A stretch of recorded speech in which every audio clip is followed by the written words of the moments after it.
My grandfather's brother lived most of his life in Paris, France. On the few occasions I met him, it was very clear that he was a disturbed individual, with some sort of something bothering him all day and night. I figured he'd had a stroke, or perhaps he was just plain senile. After a few meetings with my grandfather's brother, I became curious. My grandfather hesitated to tell me the story, but I talked him into it. Now it's a well-known fact that beneath Paris there's over 400 miles of ancient catacombs going deep underground. It's a subterranean labyrinth that many people have explored and got lost in. My grandfather's brother Alex had no plans of exploring the catacombs. He had recently graduated college and was engaged to his future wife. Things were going just swell for him. Alex said that he was off to fetch some food for dinner and decided to try a different path to the store. He took a wrong turn and kept going, and before he knew it, he was lost in Paris. The next part was blurry. He was in a very shady neighborhood with very poor lighting. The last thing he remembers is walking to the side of the road for a smoke. Next thing he knew, he was in total darkness, and he was up to his waist in water. He had fallen into a recently opened hole leading to the catacombs of Paris.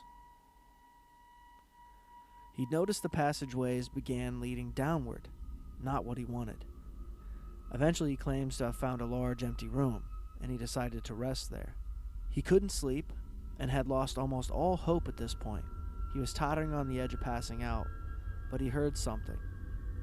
He painfully stood up, held his breath, and listened. He could hear footsteps and heavy breathing, and what sounded almost like wheezing. He called out for help. The footsteps and the breathing stopped. The catacombs were deathly silent except for the occasional droplet of water. He stood like that for about an hour, listening for a response. Eventually again the footsteps began, and once again he called out for help. This time, he got his answer.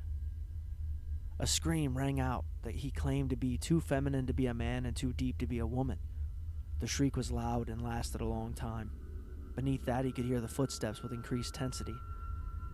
He jolted up and ran away from the yell, blindly struggling through the catacombs.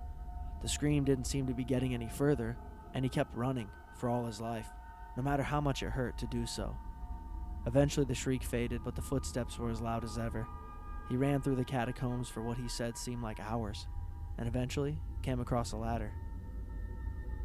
He climbed the ladder, and from it sounded like the mystery thing did not follow. He took out his lighter and shined it down to see what had been chasing him, but it moved away upon seeing the light, and Alex hauled up the stairs. He found a manhole, but it would not budge. He yelled and banged for a while, and eventually some passerbyers heard him, and the police came to his rescue. He was a good 30 miles away from his apartment in a residential part of Paris.